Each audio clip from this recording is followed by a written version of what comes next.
Okay. Hello, everybody. So, I'm going to talk, of course, about museum accessibility. And first of all, I would like to start with a question, which means, what does make you think the discipline museum accessibility? Take a few seconds. What I think is that maybe some of you are just saw of people with disabilities, maybe a group of people moving with a wheelchair in the galleries, but like for instance in this picture. But the point is that these pictures is dated 1922. It was took at the Metropolitan Museum in New York, where I spent a period working and researching. And since that date, things and this discipline, of course, has changed a lot. We're talking about almost 100 years ago. And now, accessibility is mostly intended as the quality of environments and services to be usable by as many people as possible. And that is why it deals a lot of what you do. And it doesn't matter your field of research if you come from communication, digital world, educational field. Everybody of us from the museum side should talk to as many people as possible. The point is that we are not talking about niche audiences outside of the average, which is usually the big misunderstanding we used to do. But what I would like to suggest, and this is the key point probably of my presentation, is that we should change our idea of what is average. Take a look at these people. We have, for instance, Sarah. She's 25 years old and she can understand complex labels. Or, I don't know, we have Marta, who gets tired easily. We have Jose, who is a refugee, and his first language is not the same one taught in the museums. I mean, we have many people. And what I think is that these people are us. That is accessibility. And we are the audience. Our friends, colleagues, families, people we don't know directly are our audiences. And we know very well that everybody of us is different. And we are different because we have different needs. Which means, easily, we find different barriers. This in museums, but in city, during conferences, not in this one. Yes. Very good translation. And different barriers are often invisible. That's the point. We do mistakes sometimes with accessibility because we just think that accessibility is something very visible, but actually is not. It's completely invisible and often is overlapped. Okay, so everybody of us find different barriers, and I would like to bring you an example. Wow. Nick is my favorite, and you probably know that in Europe there's a kind of trend in the growing age of our population. We're getting old, so elderly is definitely an audience we should worry about. And here's shortly his story. Nick is a retired watchmaker, widower. He visits museums periodically. He prefers to go there alone, even if he moves with difficulty. From afar, he can see well, but from close up, he cannot read the captions, whose tasks often seem too difficult to him. He doesn't like audio guides or simply doesn't know how to use them. Just to give you an example,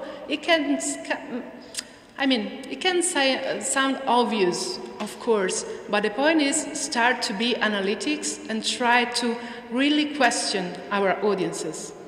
Of course, he finds physical barriers, and he finds physical barriers just because he's getting old.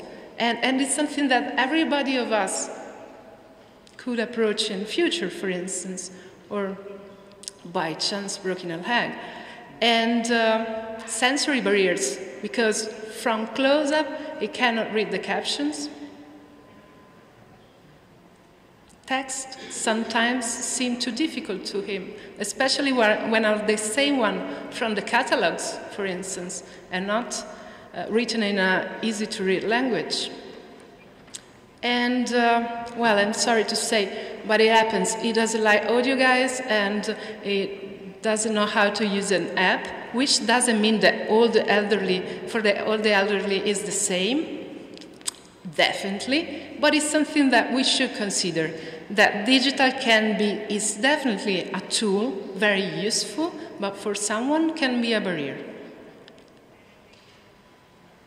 And this is what makes this discipline so challenging and interesting, that is complex, that people and the barriers they find are always mixed up. And we should just find a way, and I'll try at the end of this short talk to tell you which steps you should take to deal with this complexity. But first of all, again, you should think big, which means, first of all, consider cultural barriers. I mean, which is our expected audience, but really, we are excluding, and why? There's a huge percentage of people who don't visit museums because they don't like, and that makes sense, but a huge percentage of people who simply feel uncomfortable because they can't relate to their experience, that they can't recognize this place. We can talk about participatory barriers, which means that sometimes there is no reflection in participation of our users. There's just too far, and they're never included, even in consultations, for instance. Learning barriers. I don't know if you ever heard about what is called functional illiteracy.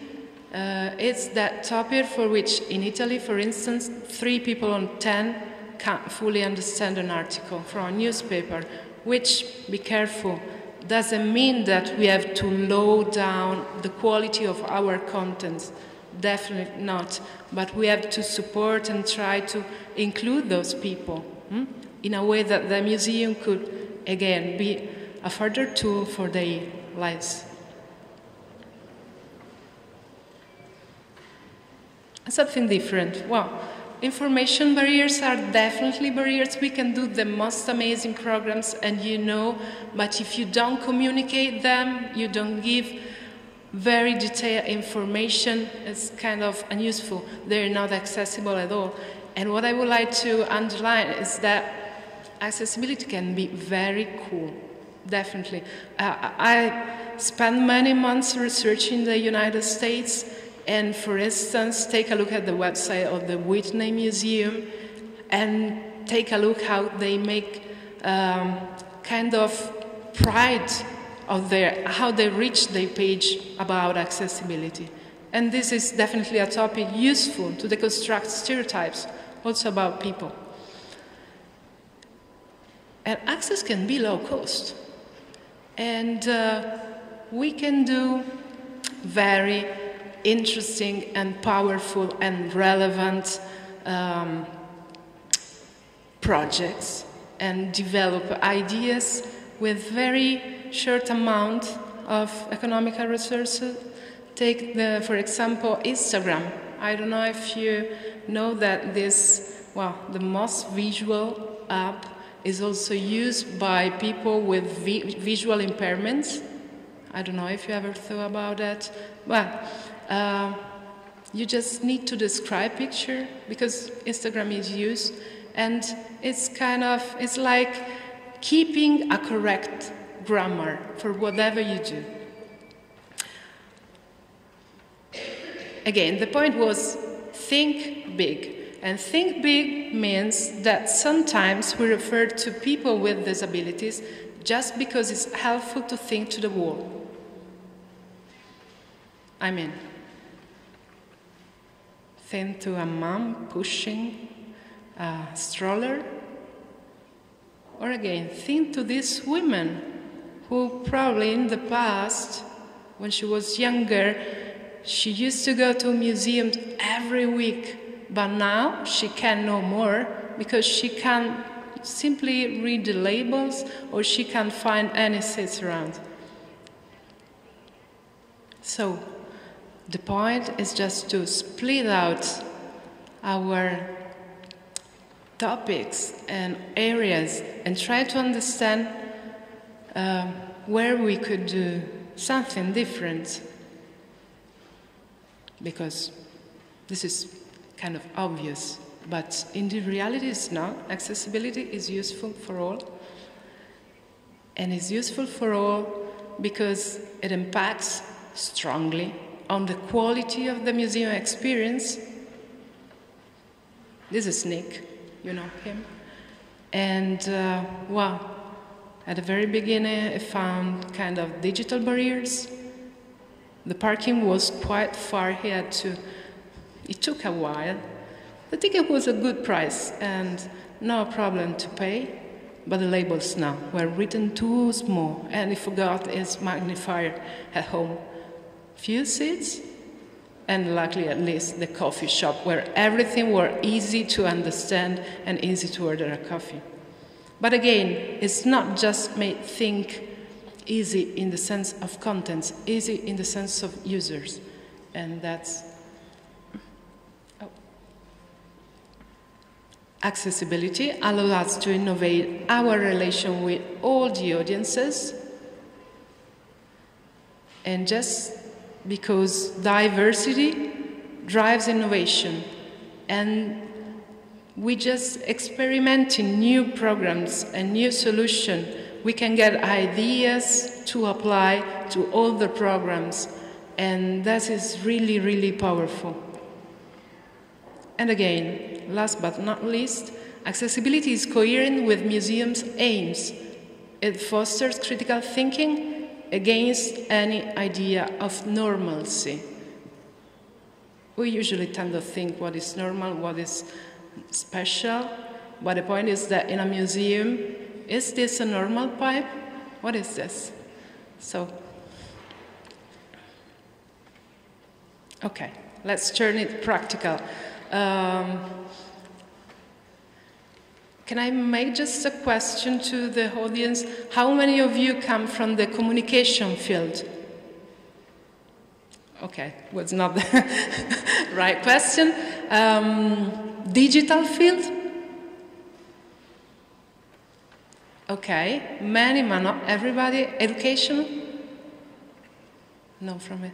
Okay. And curatorial? No? No? Okay. And I probably forgot something. But, well, there is something else because in the museum there's so much. However, how to start? Of course, I can perfectly understand that most of you come from the digital field. And, but again, you can do really a lot. And you can